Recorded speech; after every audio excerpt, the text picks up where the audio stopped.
Hello ladies and gentlemen, boys and girls. My name's Liam Thorpe and you're watching Team Talk. Now, for any of you who tuned in on Friday, you'll know this is a new show including myself and Michael Mambo where we're talking all things Barclays Premier League football. We decided on Friday that the best way for us to try and encapsulate the atmosphere of these great matches, because as I've explained, because of the massive prices on such live football, there's no way we can afford to show that on the channel. So, myself and Mike, accompanied by our cameraman Jelani Sabanda, thought we would head around Manchester and get the atmosphere of the fans whilst they were watching two big games. Firstly, Manchester City taking on Newcastle United, followed by their big rivals Man United playing Sunderland. So, this is what happened when Jelani, Mike and Liam went to Manchester. Hello viewers. Well, as promised, we're here in Manchester. How you doing, Mike? It's a bit cold. Well, it's a bit cold, but yesterday was colder. He's always looking on the bright side, this lad. Yeah. Well, as we promised, we're going to be touring Manchester pubs, watching the various matches going on today. We're focusing on Man City first. And we've come to this traditional Manchester pub to try and soak up the atmosphere. So, Mike, just remind the viewers of your predictions for this game and what you think is going to happen.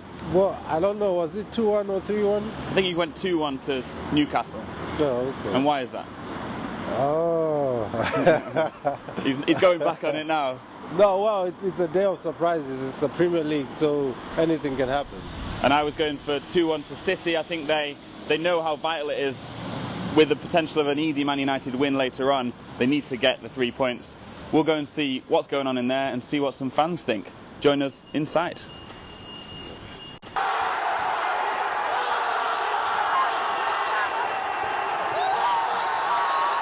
Hi guys, we're here in a rather gloomy pub here, and just to let you know that Man City have just taken the lead. Mike, what do you make of that goal? It's a great move, isn't it? It was a defence-splitting pass by Yaya Toure and through to Samir Nasri, who's been criticised recently. He squares it, and it's an easy finish for Sergio Aguero. Did you expect that at this early stage? That's 10 minutes in. Well, I didn't expect it because Newcastle have been playing pretty well. They've had the bulk of the chances so far, and it's actually turning out to be quite a good game. That was really a fantastic pass by Yaya Toure. They're going to miss him when he goes to the Cup of Nations in Africa, aren't they? Definitely, they are going to miss him. I mean, I'm going to miss him as well, because I enjoyed the Premier League with him in it. Well, City looking on top of things at the moment. It's 1-0 after 10 minutes gone. The reason why we're looking up is because the screens are up there, as you can see. So it's a bit of a hard task, but you get it. Well, Mike, Manchester City a bit against the rails here. Newcastle coming back into it. Joe Hart's had to make a few good saves. What's your assessment of the first half in the 30th minute? Well, it's been a hard-fought battle so far. Manchester City have had a few good chances, Newcastle as well. But the difference being that Manchester City have converted the chances that they have created. Newcastle do look like they're coming back into it, and we're going to ask a few of the fans if they're confident of securing the win.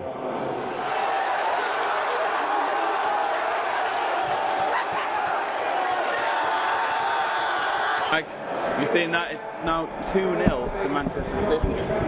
Can't quite work out who's scored the goal yet. Zabaletta's getting all the plaudits. The corner's come in, there's been a right mix-up, and it looks like it's gone in off Garcia's the one who's Javi Garcia, and it's gone in off the line of James Perch. So I think Garcia should get credited with the goal, but the main thing here is it's 2-0 to Man City. 5 minutes before half time, and they take an absolute stranglehold on this game. Is there any way back for Newcastle here? I don't see a way back for Newcastle, because though they've been playing well, they've resorted to rough tactics at the moment, and they're playing a bit rough. So hopefully Man City will win this one easily. Use the line. Excuse me, lads. Can we get a quick reaction to that one? Who do you think scored? I'm having a pint. Who do you think scored that one? Was it Garcia? I thought it was, yeah, it was Garcia. Garcia was. Yeah, Garcia copped it. Great header. And I City looking a bit dominating here. Are you getting worried? Not really. Newcastle had more of the ball, to be honest. But I'm hoping Newcastle draw one back before half time, maybe. So do you think 2-0 flatters City a little bit? Yeah, at the moment, yeah. Okay, I don't. I think we're playing. I'm not surprised you don't. I'm playing. No, we've been playing really well. Yeah, I think it's been a good game. Up to now. You won't get back from that. They won't come back from this. You must be quite happy with 2-0 at half time. I am very happy. Were you expecting it to be this easy? No, I wasn't. And to be quite honest, I expect in the second half we'll at least concede one goal because our defence has been extremely leaky this season. Well, looking a lot better, just like the team of last season, which is a little bit more exciting. What's different about this performance than the Derby performance? Mario Balotelli's not playing for a start. Same old really. It makes such a difference when Tevez is on the pitch. He changes everything. Obviously, they work together so well, Aguero and Tevez. Silva looks really sharp. Yeah, I think it's just them two basically. And you haven't conceded a goal, which is for you guys of late. You've been conceding a few. So is it about shoring up that defence? Yeah and no. I think we've had it's not been the same back four. I don't think all season. I think Company's not been as sharp as he was last year as well, and I think Joe Hart as well, maybe not as good as last year. So I think yeah, it's just coming with, you say, come with time, but I think we're just growing into the season a lot slower than we did last year, I think. But so what's your name? It's Cameron. And who do you support? Manchester United. And you come in today to watch City? Yeah. Nice to watch a good game of football, really. It's a good team, respect them, so it's worth watching. What made of that first half? Well, a bit disappointed that City are winning 2-0, but what can you do with the money they've got? They can win anything, really. Very true, and you are a Man United fan. You're still getting over, but not getting over, but concerned with that win last week. How good did that make you feel? Oh, it made me feel brilliant. It's just I was in here with my friend. He's a City fan. Started jumping all over me when City scored 2, and then when Van Persie scored that free kick in the 92nd minute, couldn't control myself. Everyone was going crazy. He was a United fan. Hi guys, well, we're clearly having a very good time here in this Manchester pub. We've heard what the fans think. Just to explain, it is a bit dark, and that's why Mike looks a bit like he's from a horror movie at the moment. But Mike, it's been a horror show for Newcastle so far, hasn't it? Yeah, it's been a horror show for Newcastle, but hopefully they'll score now. A close one there. A very, very close one for Newcastle. David Santon just hits the side netting, so they've started well. Yeah, if they keep doing that, hopefully they'll have a way of crawling back into the match. They score the first one, and before you know it, it's game on. And speaking of crawling, we'll be crawling along to the next bar after this one to catch Man United. Don't forget about that, and we'll see what more the fans have to think then. As it stands, 48 minutes gone, 2-0 to Manchester City.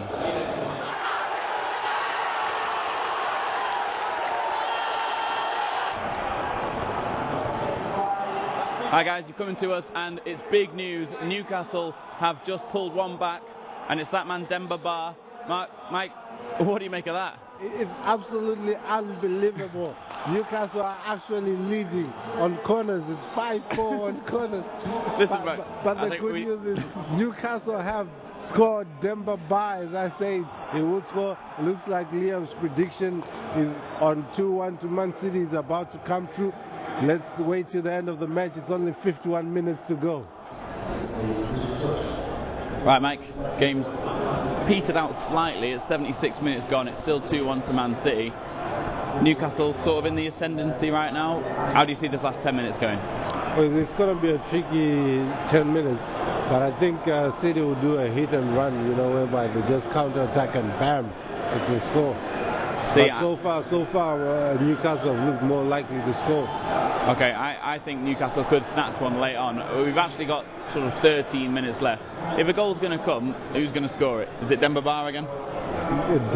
Ba has looked the most likely to score, but City are about to make another substitution. It looks like Lescott is going to come on, probably for Torre, or they're just going to show up the defence. Who knows what's going to happen next? But City fans have accused Mancini of being too defeatist in the past. Should they not go on and just win this game rather than... Can you put your light back on, please, Mike? Sorry, this is the perils of filming in a dark pub, by the way, guys. City just coming in now, and Zabaleta's in the box. No, like I said, we've got no electricity here in the UK. Yes, sir. You saw us yesterday with our old school scrapboard. We have to make do, but we hope you're enjoying it anyway, and we will let you know what happens in the last 10 minutes. Just City on the attack now, and it's a goal. It's a goal for Yaya Toure.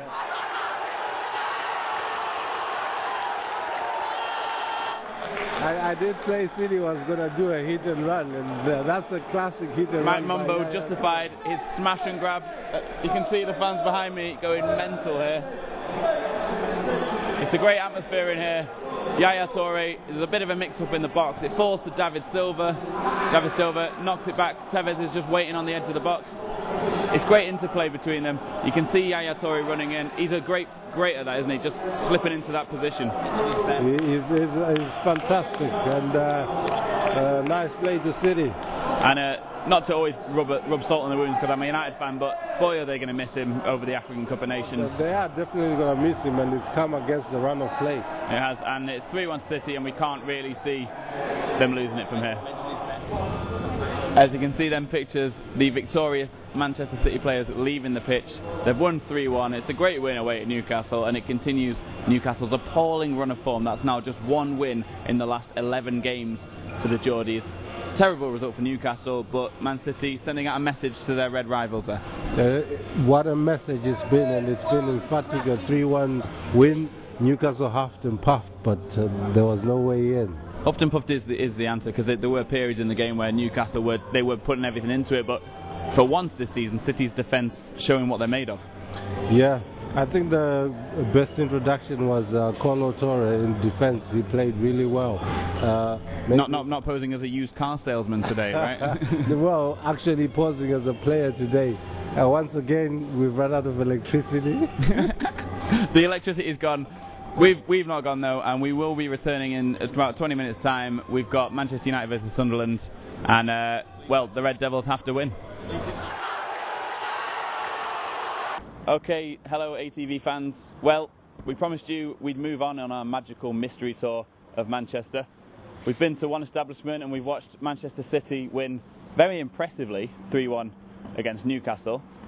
Mike, what kind of message does that send out to Man United now? I couldn't call it very impressively, because Newcastle put up a very good fight, very determined. It's unfortunate they could not get a point out of it, but I think a point is the least they deserved. I think Mike's just feeling a little bit bitter because my prediction was so much more correct than yours. I said 2-1 to City, it was 3-1. You said 2-1 to Newcastle. What were you thinking? No, I was thinking Newcastle put away all the chances they had, but unfortunately they were misfiring.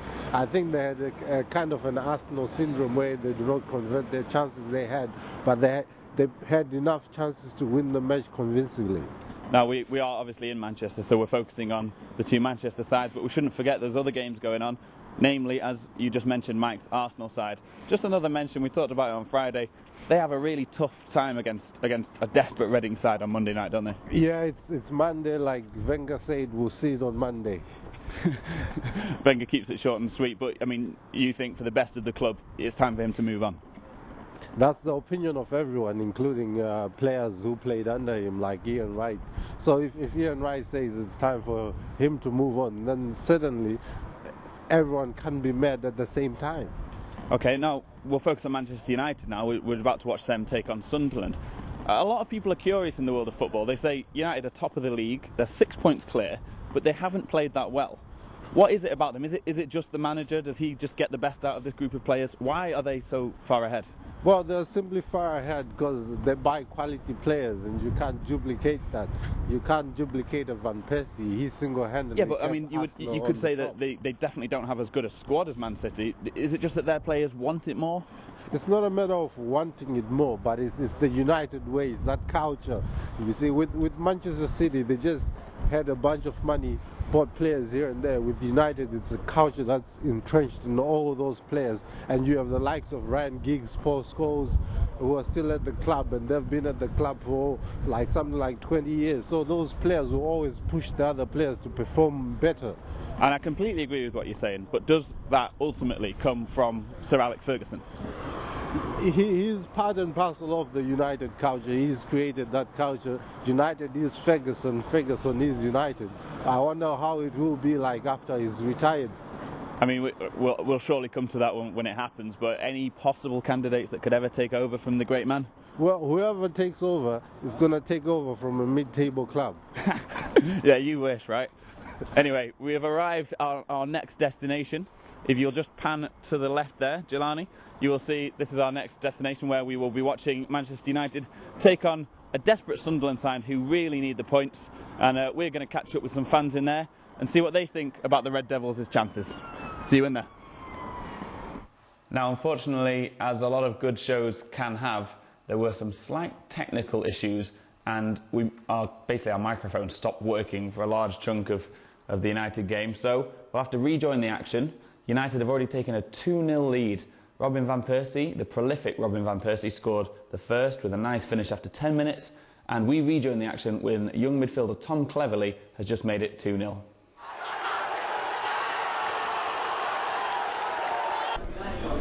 And that's 2-0 to Manchester United. The young midfielder Tom Cleverley has curled one into the bottom right hand corner after just 20 minutes. The fans in here are going absolutely crazy. I think they know that that's 3 points probably wrapped up in the bag for Manchester United. We'll try and see what some of the fans are saying about that goal. 2-0, Tom Cleverley goal. What do you think about that goal? That was a beautiful goal, great work down the left wing. Just as we said, nearly scores again. That's 2-0 to United after 20 minutes. Is it just going to be a case of how many now? Yeah, I've already said before the game we need to get at least 6 today. Bit of revenge against these after the last day of last season. I was there at Stadium of Light and they were celebrating when City won the league, which was heartbreaking, so at least 6. It's revenge time. At least 6. And just a quick word on the first goal from Robin van Persie. How immense has he been this season? He has been. I thought he fluffed it first, thought he put it over the bar. But what a sign. I think he's going to be the difference this year between first and second place. You join me with Kim now. You've just seen that second goal going from United. Are you a Man United fan? Yes. You happy with that one? Don't know. I was playing pool. Okay, but on a serious level, you think we're going to win this game? Yeah. Against Sunderland, Keno. Oh, I love her. And what about the league as a whole? Are we going to prize it from City? Yes. We were 6 points ahead, so I think we're going to beat them.